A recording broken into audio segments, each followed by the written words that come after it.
Bueno,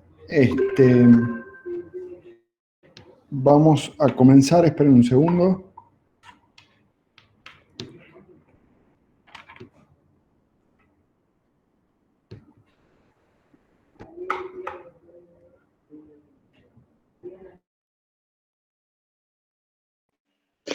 Bueno, la clase que vamos a ver ahora, ustedes me avisan si no se escucha, ¿sí? Es sobre alcoholismo. Las dos clases que siguen ahora, digamos, la de ahora y la próxima, es sobre alcoholismo y adicciones. Ahora vamos a ver alcoholismo, ¿sí? Podemos decir entonces que adicción se define como una compulsión a consumir una sustancia o una droga con una pérdida del control sobre tal consumo a pesar de las consecuencias adversas conocidas. Esto es bastante importante que lo tengan en cuenta porque la mayoría de las personas, a pesar de conocer las consecuencias adversas del consumo, continúan teniendo esta práctica a pesar de mostrarle el cáncer de pulmón, a pesar de mostrarle el problema de laringe o a pesar de los ACV o de los infartos que puedan tener con otro tipo de adicciones. El concepto de adicto puede venir de muchos lados. Uno de ellos es un concepto que viene de la antigua Roma, que cuando alguien le debía algo a otra persona se convertía en adictum o esclavo. ¿Sí? Esto un poco tiene sentido para entender de qué estamos hablando cuando hablamos de adicción. ¿Sí? Si nos enfocamos en alcoholismo, que es lo que vamos a ver hoy, ¿sí? Lo podemos definir como los problemas relacionados con el alcohol a un grupo de problemas de salud de índole física. A mí no me gusta la definición problemas porque es enfermedad, problemas son otros, problemas son los económicos, los problemas de pareja, pero no son, el alcoholismo es una enfermedad que es de índole física, psíquica o social, asociada con el consumo de alcohol, sea este regular o puntual, o indistintamente en bebedores ocasionales, habituales, excesivos o alcohólicos. Lo importante de esta frase, ¿sí?, es que no se necesita tomar alcohol todos los días para ser un alcohólico, simplemente tomar en algún momento, pero que esto le cause un problema al paciente, ya habla de alcoholismo. Incluso el consumo excesivo, esporádico de alcohol, ya es un problema que puede llevar a graves problemas de salud. ¿Sí? Cuando estudiamos alcohol lo tenemos que estudiar desde un punto de vista como si fuese un fármaco, ¿sí? Porque no es otra cosa que una neuropsicomolécula, ¿sí?, que se lo usa socialmente, pero es una neuropsicomolécula que se absorbe bien por vía oral, ¿sí? Ustedes saben que la mayoría del alcohol se absorbe en el estómago y en el intestino y también en la vía inhalatoria. Se obtienen indicios plasmáticos más o menos entre los primeros minutos y una hora de la absorción. La absorción aumenta con las bebidas espumosas y carbonatadas, ¿sí? Y en ausencia de alimentos, la absorción es más rápida. Se distribuye con rapidez en casi todos los órganos del cuerpo a través de la vía sanguínea, pasa la barrera hematoencefálica y, por supuesto, pasa la barrera placentaria, ¿sí? Este es el problema del síndrome del alcohol fetal, de las madres que toman alcohol. Se elimina a través del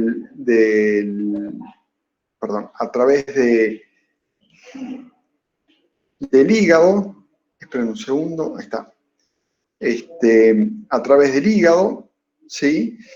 Se puede eliminar a través de vías extrahepáticas, como ser la transpiración o la vía inhalatoria, pero fundamentalmente es a través de la vía hepática, a través de la oxidación, ¿sí?, la oxidación microsomal, y en las mitocondrias también. Esto es muy importante cómo se metaboliza, ¿sí? El alcohol se metaboliza a través de una enzima, de la alcohol deshidrogenasa a acetaldehído, ¿sí? Y a partir de ahí, un segundo. Y a partir de ahí, a través de otra enzima, que es la acetil deshidrogenasa a acetaldehído. Esto tiene mucha importancia por el tratamiento, ¿sí? Hay un fármaco que inhibe esta enzima y hace que el acetaldehído aumente, y el acetaldehído es muy tóxico para el cuerpo, por lo tanto, cuando el organismo no lo puede eliminar, esto produce una alteración tóxica en el cuerpo, y los pacientes sienten sensaciones muy feas, por lo tanto rechazan el consumo de alcohol. Como el alcohol seguimos a través de su acción farmacológica, lo que habíamos hablado hace un rato era la farmacodinamia, ahora de la farmacocinética, ahora vamos a hacer un poco de farmacodinamia. El alcohol es un inhibidor del sistema nervioso central y actúa generalmente, no siempre, no generalmente, en el receptor GABA, ¿sí? Esto que lo llamamos el ionóforo de cloro, ¿sí? Activa este receptor que tiene 7 unidades proteicas, ¿sí? Es un ionóforo que se encuentra en la membrana de la neurona, se activa y aumenta el cloro adentro de la célula, y la célula se inactiva. Ustedes saben que existen los neurotransmisores excitatorios e inhibitorios. El GABA es un neurotransmisor inhibitorio, y es en este receptor donde actúa el alcohol. Fíjense que en este sector, donde dice sitio de unión a las benzodiazepinas, es donde se unen las benzodiazepinas. Hay otros sitios de unión, por ejemplo, a los anticonvulsivantes, a los barbitúricos, y es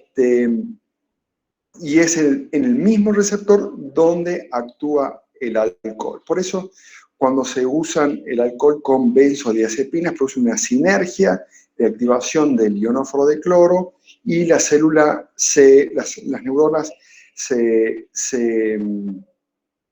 inhiben aún más cuando uno asocia estas dos moléculas. Este es el sitio, ustedes ven abajo, donde se une el alcohol al ionóforo de cloro. La forma de unión de estos ligandos al receptor es distinta. Algunos es más tónico, algunos es más clónico, algunos más pronunciado en el tiempo. Bueno, depende el sitio de unión del ligando con el receptor, ¿sí? Por lo tanto, la farmacodinamia del alcohol aumenta los efectos inhibitorios del GABA, disminuye los efectos excitatorios del glutamato. Es por eso cuando se deja de tomar bruscamente el alcohol, ¿sí? Existe un aumento de liberación del glutamato que puede producir hasta hasta convulsiones, ¿sí? Entre otros efectos farmacodinámicos que tiene el alcohol, inhibe la entrada del calcio en la sinapsis, perturbando la liberación de neurotransmisores. Ustedes saben que para que los neurotransmisores se liberen desde la vesícula sináptica a la hendidura sináptica, es necesario que esté presente el calcio, y de esa manera se liberen los neurotransmisores en la sinapsis, y eso está perturbado en el alcoholismo. También altera las estructuras proteicas de la membrana celulares a nivel neuronal, ¿sí? Su interés farmacológico radica en la variedad y en la importancia de sus acciones tóxicas, ¿sí? Porque no deja de ser el alcohol un tóxico. Fíjense, es un inhibidor del sistema nervioso central, inhibe la transmisión nerviosa, deprime los sistemas inhibidores de la formación reticular, que controla la actividad asociativa cortical, ¿sí?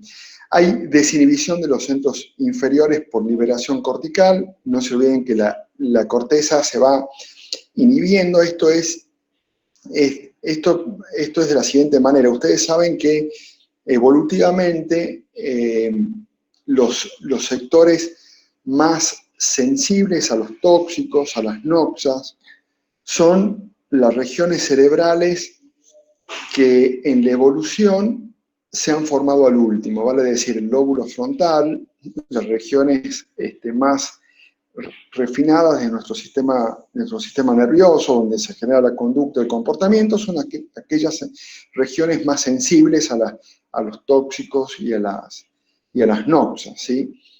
En cambio, los centros inferiores, que son los centros que controlan la respiración, los centros que controlan la actividad cardíaca, son centros que están más protegidos.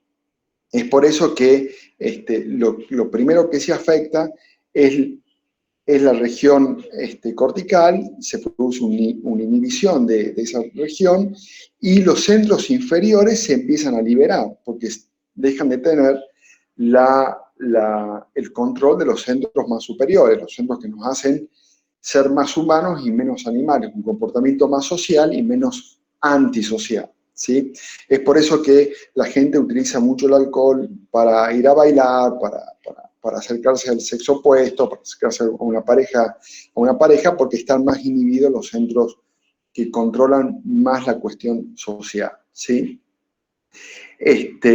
Por supuesto que cuando uno va consumiendo, ¿sí? Hay mayor alteración psicomotor y puede llegar al coma y a la depresión vulvar, porque esos centros, si uno los sigue intoxicando, va a llegar a deprimir los centros inferiores y esto puede producir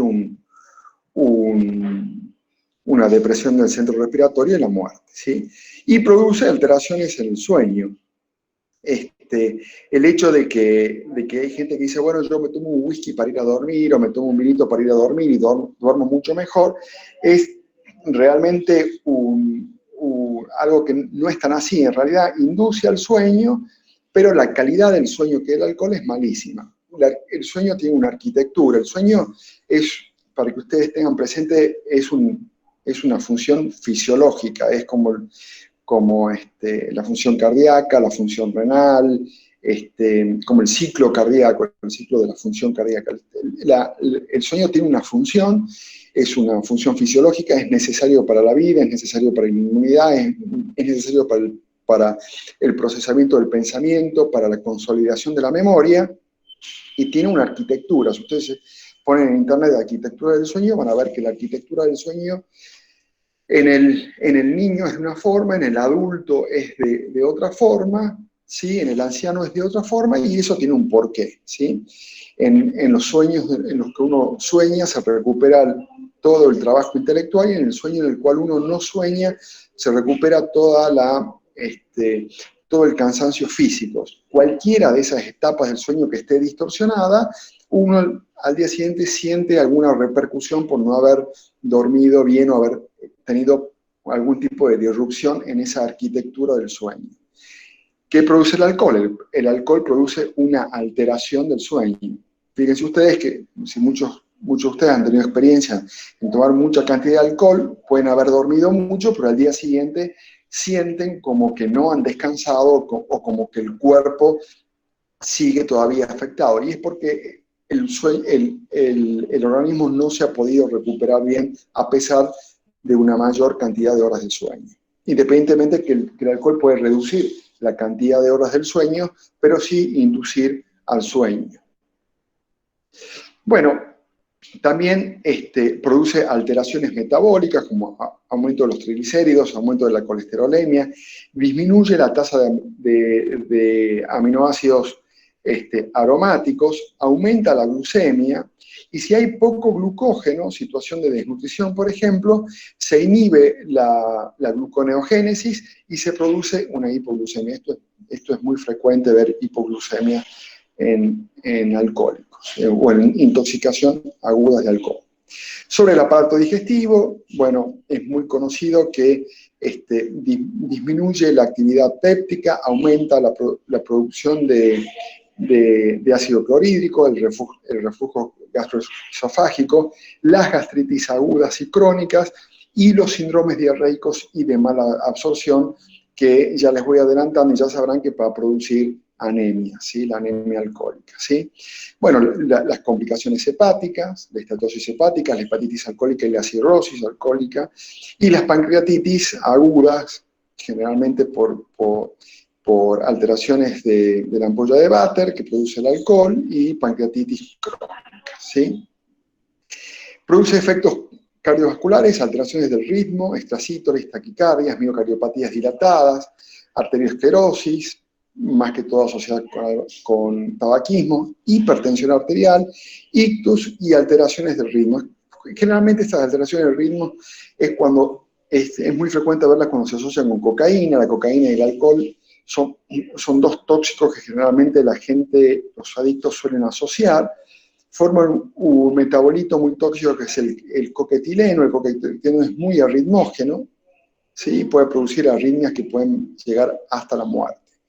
Bueno, las anemias hemolíticas, megaloblásticas, carenciales por el síndrome de mala absorción, leucopenia asociada al alcoholismo crónico, disminución de la capacidad de migración de los leucocitos y leucocitosis asociadas a hepatitis alcohólica aguda.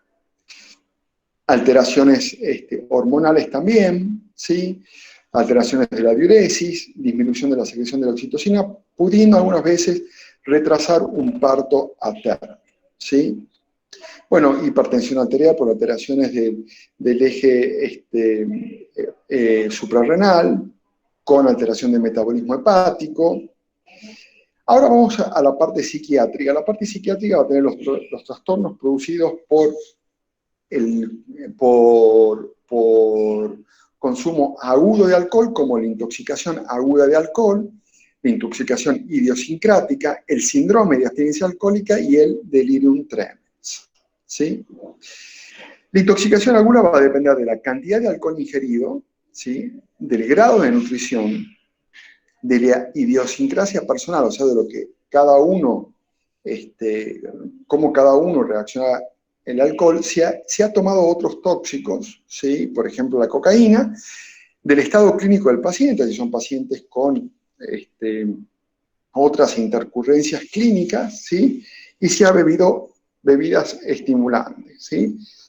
La cantidad de alcohol es muy importante y el tiempo en el cual se va ingiriendo y se va intoxicando el cuerpo, ¿sí?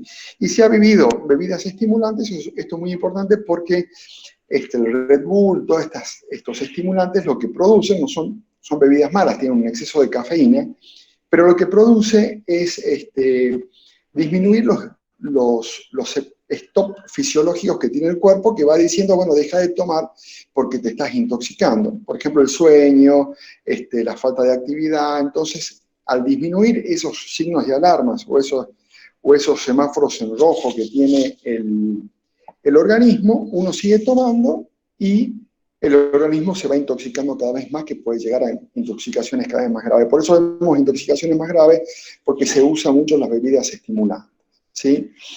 La idiosincrasia personal, hay personas que lo metabolizan muy lento al alcohol y sienten una sensación muy fea cuando lo van tomando, por lo tanto dejan de tomarlo. Por lo tanto, eso también es bastante importante. Y los otros tóxicos, la cocaína, marihuana, anfetaminas, etcétera, etcétera. En concentraciones bajas de alcohol, entre 50 y 100 miligramos cada 100 mililitros, tenemos sensación de euforia, optimismo, aumento de la sociabilidad, disminución de la habilidad psicomotora fina, ¿sí? Queremos agarrar el vaso y nos vamos para un lado o para el otro, aumenta el tiempo de reacción, que está muy relacionado con los accidentes automovilísticos, ¿sí? Alteración a nivel ocular, pérdida de la acomodación y de la reducción del campo visual. Ahora, cuando uno va tomando mayor cantidad, aumenta las concentraciones plasmáticas de alcohol de 100 a 300 miligramos cada 100 mililitros, y existe disartria, ataxia, pérdida de reflejos, sopor, sensación del sueño, y si se mantiene el consumo, que se pasa mucho con las bebidas estimulantes que disminuyen los efectos fisiológicos, hay sedación, somnolencia, aparición de coma, depresión vulvar y puede llegar hasta la muerte, ¿sí? Esta es una slide graciosa, pero generalmente uno se acuerda que uno empieza a tomar y te reís de cualquier cosa, después que uno quiere a todo el mundo, quiere a los amigos, quiere al que está al lado, llora. Después llega una hora de hablar a los amigos por teléfono, 3, 4 de la mañana, uno empieza a hablar en otros idiomas y tiene más facilidad y cree que habla todos los idiomas, empieza a tener un baile erótico, soy rico, y después ya cuando te agarran tus amigos te dicen estoy bien, ¿sí? Y continúa esta intoxicación hasta el hospital. El diagnóstico siempre es clínico, ¿sí? El diagnóstico del alcoholismo siempre es clínico, se realiza a través de la anamnesis, ¿sí? Al paciente o generalmente a los acompañantes que les avisan que ha habido una ingesta, la exploración física que puede dar signos de haber consumido bastante alcohol, ¿sí? Sin embargo, no aquí en Argentina, pero en otros lugares se hace un diagnóstico que es más sensible y específico, que es la transferrina deficiente en carbohidratos. El alcohol modifica la síntesis y el catabolismo de la transferrina deficiente en carbohidratos la componen isoformas de la transferrina que aumentan sensiblemente con el consumo excesivo y continuado de alcohol. Esto no se lo pide acá, pero si alguna vez ustedes van a otro país y lo quieren saber, es un diagnóstico bastante sensible y específico. ¿Cuáles son los otros parámetros de laboratorios que no son tan sensibles y específicos? Bueno, tienen aumento de la sedimentación globular, aumento de la gamma GT, muchas veces vemos en pacientes con consumos de alcohol aumento importante de la gamma GT, la transferrina deficiente en carbohidratos, una deficiencia en el coeficiente GOT-GPT mayor a 2, aumento del ácido úrico y aumento de los triglicéridos, ¿sí?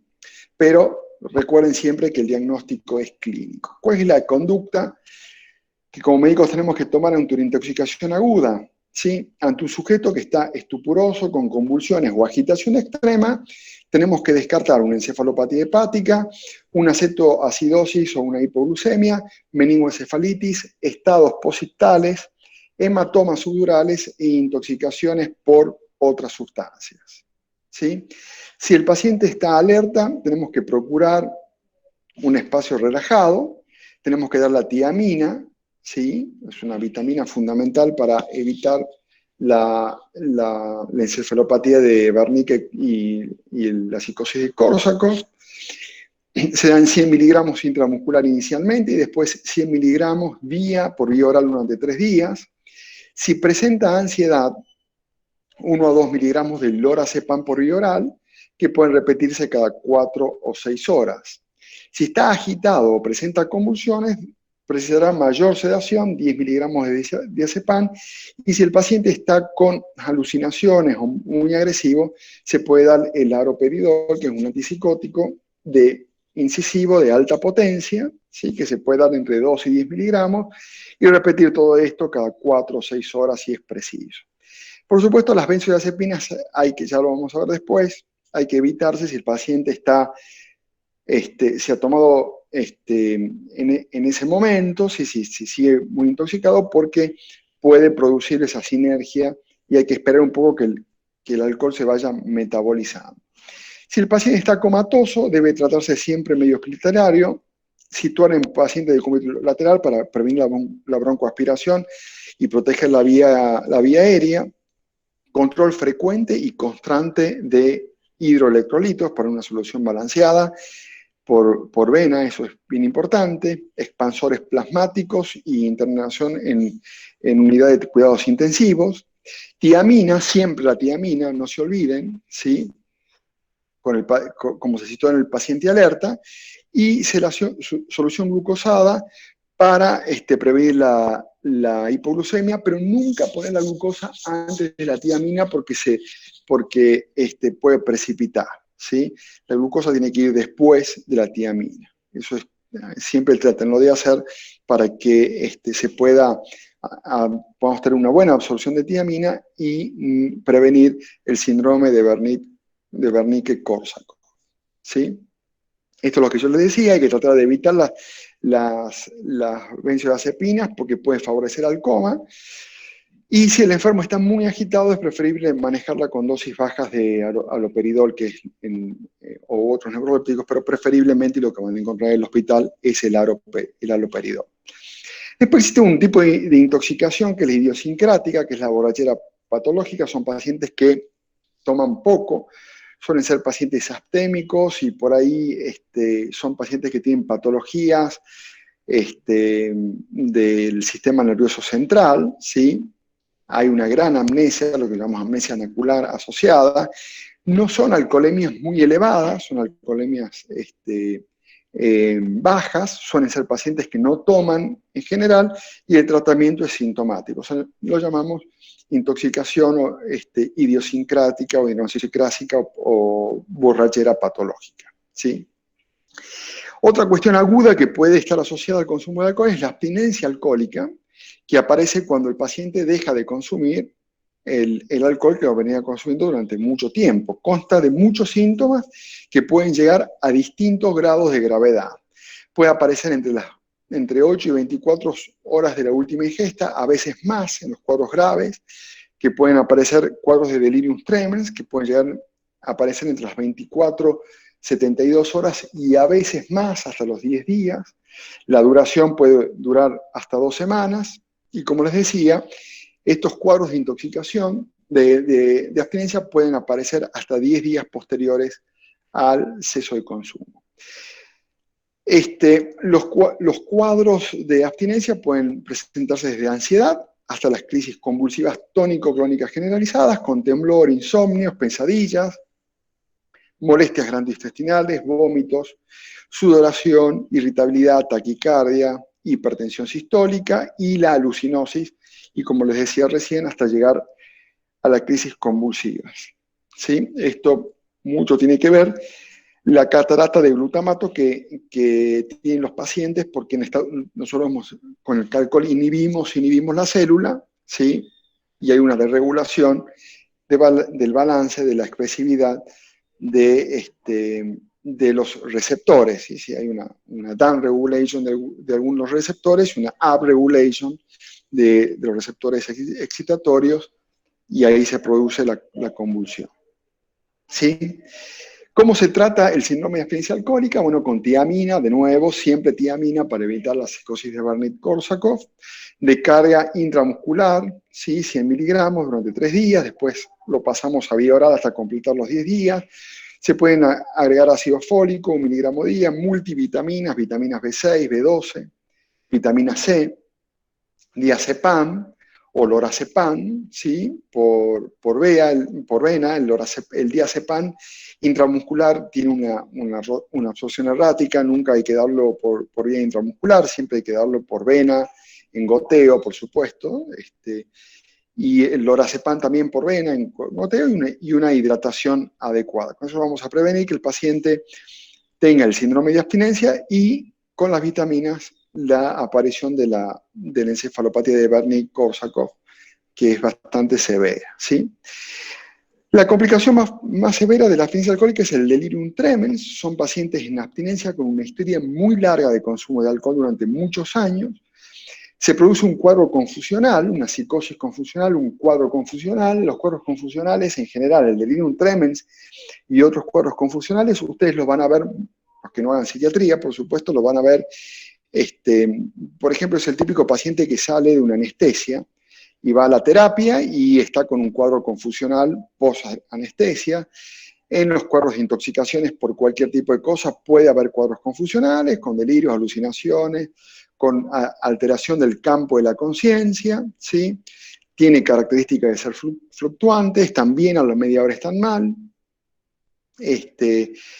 Como les decía yo, hay estrechez del campo de la conciencia. En este caso, se da en pacientes en el delirium tremens por un corte abrupto de alcohol, ¿sí? Han cortado bruscamente sin tratamiento. Generalmente son pacientes que tienen patologías clínicas de base, cardiovasculares, hepáticas, ¿sí? Y tiene una alta mortalidad, mueren entre el 10 al 20% de los pacientes, ¿sí? Con complicaciones cardiovasculares, hiponatremia o por causa de enfermedades médicas no psiquiátricas intercurrentes. ¿Sí? ¿Cómo se trata? Bueno, ¿cuál es la clínica? Como decía, confusión mental, alucinaciones muy vívidas, ¿sí?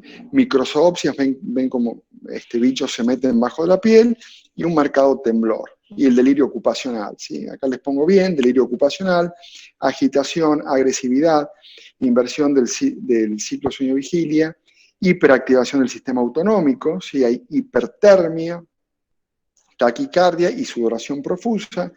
Esto es un síntoma que siempre es de alerta, ¿sí? En el paciente que tiene delirium tremens, y muchas veces hay que llevarlo a terapia intensiva. Hay que hacer una hidratación en una habitación bien iluminada. En todo paciente confuso, la habitación tiene que estar bien iluminada con algún familiar, una cara acompañante. Si usted está confundido y está en un lugar oscuro, es bastante más complejo. Dieta absoluta, suero glucosalino, monitoreo hidroelectrolítico, manejo de magnesio, ¿sí? Hay que dar magnesio intramuscular. En caso de hipertermia, paracetamol, y el tratamiento, el resto igual a la abstinencia que habíamos visto anteriormente. Es un cuadro grave, merece una atención en cuidados intensivos cuando aparece. Siempre tener presente, paciente bebedor de muchos años, ¿sí? Dejó de tomar bruscamente, entre 40 y 60 años, delirio ocupacional, microzoopsias, inestabilidad autonómica. Estén atentos porque puede ser un delirio, ¿sí? Bueno, el síndrome de Wernicke-Korsakoff, que se debe a un déficit de tiamina, es secundario al consumo continuado de alcohol, se producen microhemorragias, ¿sí? Necrosis, desmielinización y gliosis del parénquima, sobre todo a nivel diencefálico, ¿sí? Tiene dos etapas, la fase aguda, que es la encefalopatía de Wernicke, y la psicosis de Korsakoff, que es la fase crónica. Esto yo se lo pongo a ustedes para que lo tengan, no se ve ya prácticamente desde que se usa sistemáticamente la tiamina no se ve, pero por ahí aparece un caso aislado, pero tengan presente esto para siempre dar tiamina. El tratamiento es con tiamina, complejos de B, y a veces se ha asociado clonidina y propanolol, ¿sí? Bueno, ¿cuál es el síndrome de dependencia alcohólica? Vamos a pasar a las complicaciones crónicas, ¿sí? El síndrome de dependencia alcohólica es el deseo intenso o compulsión al consumo de alcohol. No hay capacidad para controlar el consumo, hay fracaso de las medidas para el consumo, hay signos de evidencia de abstinencia al cesar, ¿sí? El paciente quiere dejar de consumir y empieza con abstinencia, hay tolerancia, necesito más dosis para lograr el mismo efecto, abandono de otras actividades, el trabajo, las actividades sociales, hay consumo persistente conociendo las consecuencias perjudiciales del consumo. Esto es muy característico de todas las adicciones, ¿sí? Es el 10 al 20% de las urgencias psiquiátricas, un tercio de los ingresos a los hospitales psiquiátricos, el 12% de los ingresos a las unidades psiquiátricas de los hospitales generales, el 20% de los ingresos en las unidades no psiquiátricas de los hospitales generales, el 30% en los servicios de gastro, el 25% de los accidentes de tránsito, el 50 al 70% de las muertes y homicidios, y también se considera a los problemas por alcohol responsables de las bajas laborales, de los accidentes laborales, de los vagamundos, y un tercio de los reclusos son alcohólicos. Vale decir que es un problema que está en casi todas las áreas sociales de la vida y un gran problema de salud pública, ¿sí? La etiología es social y cultural, hay lugares donde el consumo es muy cultural y muy social, hay una etiología psicológica, por supuesto, la genética y la neurobiología juegan un papel fundamental en las adicciones, pero la etiología la tenemos que situar como multifactorial, ¿sí? Los factores sociales son las actitudes sociales ante el alcohol, los elementos de sociabilización, la disponibilidad, el acceso, digamos, ustedes saben que hay medidas por ahí, no venderlo a los jóvenes, no vender después antes de las 10 de la noche, por las cuestiones sociales, intereses económicos, los medios de comunicación, problemas familiares, la violencia familiar, problemas laborales, los factores psicológicos, estados emocionales negativos y el estrés, la ansiedad, bajo nivel de competencia, imitación y curiosidad, modelos negativos de familia o los compañeros, acá está mal escrito, refuerzo social, conducta antisocial, baja autoestima y la impulsividad. Muchas veces, más allá de un factor psicológico, sino como patología psiquiátrica, la ansiedad, ¿sí? Los trastornos de ansiedad son un factor importante para el inicio de alcohol, porque si yo tengo fobia social o ansiedad social, como se llama ahora, voy a consumir alcohol porque el alcohol es un gran ansiolítico, me causa disminución de la ansiedad de manera muy rápida, pero es lo peor que hay, porque si yo tengo, por ejemplo, que dar una clase, pero tengo esta ansiedad social, temor y qué sé yo, quizá me tomo un whisky y venga a dar la clase mejor, pero esto me lleva al consumo de alcohol y al alcoholismo. O sea, muchas veces lo usan como fármaco, es lo que yo le decía al principio, esto es un fármaco y mucha gente lo usa como un fármaco, ¿sí? Las teorías genéticas, ¿sí? Hay estudios de gemelos, donde se ve que el riesgo está aumentado, ¿sí? Pero sin duda, a nivel de la neurobiología, ustedes saben que se activa cuando uno consume lo que llamamos circuitos del placer. Los circuitos del placer son circuitos cerebrales, ¿sí? Que tienen que ver el área tegmental ventral, los ganglios de la base y la corteza prefrontal, que son circuitos que lo tenemos nosotros incorporados y que son importantes para la vida, porque si nosotros no sentimos placer por las cosas, por ejemplo, no sentimos placer por comer o no sentimos placer por tener relaciones sexuales, la especie se perdería. Si yo no tengo placer para comer, no voy a ir a buscar mañana comida, digamos, y la especie se va a perder, igual que la cuestión sexual. Si no tengo placer, si no activo estos circuitos cerebrales de placer, las especies se perderían. También se puede activar el circuito del placer haciendo actividad física y queriendo al día siguiente volver a buscar la actividad física. La risa produce activación de los circuitos del placer, la actividad social, pero estos circuitos se ven muy, muy activados con los tóxicos como el alcohol, el tabaco, la cocaína, la marihuana, etcétera, etcétera. Por eso la gente, a pesar de conocer los perjuicios, como está activado este circuito, van y lo buscan, activando este circuito reforzado, ¿sí? Vale decir que es un modelo multifactorial, factores genéticos, sociales, psicológicos, que producen que uno llegue al alcoholismo. ¿Cómo se trata la dependencia alcohólica? Primero, tomar conciencia y reconocimiento por parte del paciente y de la familia. Requiere desintoxicación inicial, internación si es necesario, y evitar los síntomas de abstinencia, porque los síntomas de abstinencia llevan rápidamente al consumo nuevamente, porque yo sé que si yo soy alcohólico, sé que si tomo un poco de alcohol ya no tengo más abstinencia y se desaparecen todos esos síntomas. Por supuesto, es la mal forma de tratarlo. Farmacoterapia, tratar las patologías comórbidas, terapia grupal y familiar y la ayuda y los grupos de autoayuda. Generalmente los grupos de alcohólicos anónimos tienen un rol fundamental en esto, ¿sí? Por lo tanto, hay que reconocer el problema, ¿sí? Y no tomar alcohol es la única solución, la abstinencia, pero sin los síntomas, ¿sí? ¿Cuál es el tratamiento farmacológico del alcohol? El disulfiram es uno de ellos, son tratamientos adversivos. El disulfiram es una pastilla que si ustedes la toman, todos la tomamos, no pasa nada, uno no siente nada, porque es un fármaco que inhibe el metabolismo del alcohol. Es lo que yo le explicaba al principio, inhibe la deshidrogenasa, que aumenta los niveles de acetaldehído y esto produce que sea muy tóxico el alcohol en el cuerpo y hace que el paciente rechace el consumo.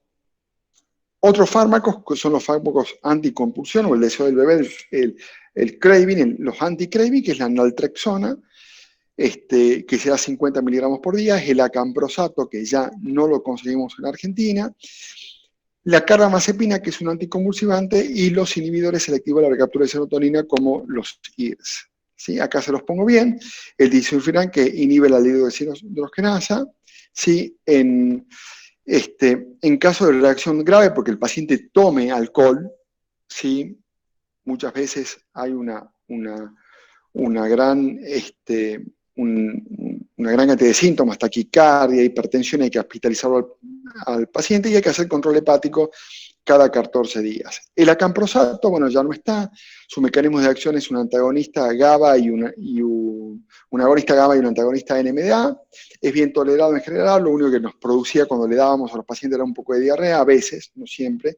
La naltrexona, que es un antagonista opiáceo, que no hay que usarlo más de 12 semanas, aunque se le está usando cada vez más en un plazo mayor a 12 semanas, hay que hacer un control hepático. La carbamazepina como antiepiléptico, ¿sí? Ustedes saben que los psiquiatras usamos muchos los antiepilépticos como antipulsivos, como estabilizadores de estado de ánimo en los trastornos bipolares, por ejemplo.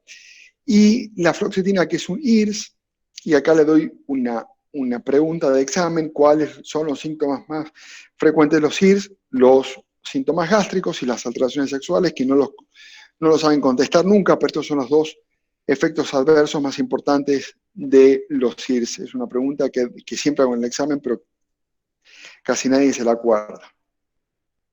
Bueno, por último, el síndrome alcohólico fetal, para que lo tengan en cuenta aquellos que van a hacer obstetricia o gineco o neonatología. Sí, es un espectro de desórdenes neuropsiquiátricos inducido por la exposición del feto al alcohol. ¿Sí? Causa una alteración normal de la arquitectura, de la citoarquitectura del cerebro, es dosis dependiente. La vulnerabilidad está relacionada con el periodo del desarrollo en el cual ocurre la exposición. Ustedes saben que el periodo de desarrollo del embarazo, donde se está gestando los primeros 3 meses, es más crítico para la exposición a tóxicos y a noxas, ¿sí? Gatilla mecanismos apoptóticos durante la sinaptogénesis. Hay una disminución de las conexiones neuronales y disminuye la migración neuronal con alteración de las células de la glía, la microglía, los astrocitos, etc. Las neurolias, eso es muy importante para luego desarrollar trastornos psiquiátricos, ¿sí? Los trastornos psiquiátricos en general, hay alteración de la migración neuronal, hay alteración de la sinaptogénesis, hay alteraciones de las células de la glía, ¿sí? ¿Cuál es la clínica? Alteración, hay una fisura, puede dar fisura papilar, labio leporino, retardo del crecimiento intrauterino, microcefalia, disminución del tamaño fetal. En los niños, ¿sí? cuando van creciendo, problemas de atención, desatención, impulsividad, trastorno del estado de ánimo, que son los trastornos del humor, síntomas como el trastorno oposicional desafiante, que es un trastorno visto en psiquiatría infantil, que junto con el déficit de atención con hiperactividad, se ha visto mucho en niños de madre alcohólica. Consumo de drogas y alcohol, o sea, mayor propensión al consumo de drogas y alcohol, de comienzo temprano, deterioros de las funciones ejecutivas, trastorno de la memoria, trastorno del aprendizaje y disminución de las habilidades sociales. Bueno, lo que nos falta es adicciones, que lo vamos a ver en otra clase, y estamos en tiempo, más o menos 1 hora. Esta es la clase de alcoholismo, todo lo que tienen que saber de alcoholismo. Y estoy abierto a preguntas. ¿Alguna pregunta? ¿Duda? A ver, acá hay preguntas. Déjenme que las tengo que leer. ¿Cómo se trataría a una embarazada que presenta alcoholismo? Bueno, la paciente tiene que dejar de tomar y hay que tratar la abstinencia, ¿sí? La abstinencia se trata con los fármacos que se tratan a la abstinencia, pero hay que ver en qué momento de la gestación está, ¿sí? Y cómo se medica a la embarazada es algo que lo van a ver ustedes en el rotatorio de cirugía, de ginecobstetricia, donde vamos a ver tratamiento de la mujer embarazada. Y ahí cuando uno trata, medica una mujer embarazada, pone en la balanza el beneficio o el riesgo de exponer una envasada a los psicofármacos. ¿Alguna otra pregunta?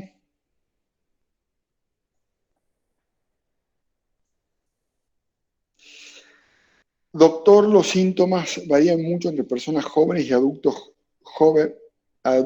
mayores. Perdón, ¿qué tipo de síntomas? ¿A qué síntomas te referís? No, los síntomas de abstinencia eh, no varían mucho. En general rondan por lo mismo. Quizá los jóvenes estén más este, menos propensos porque tienen menos cantidad de tiempo de consumo de alcohol. Depende más que todo de la cantidad de tiempo en el cual el paciente ha tomado alcohol. Aquí hay una pregunta que dice, ¿hay algún paciente renal hepático en que esté contraindicada la tiamina? No, la tiamina es una vitamina que no estaría contraindicada en pacientes con insuficiencia renal o hepática.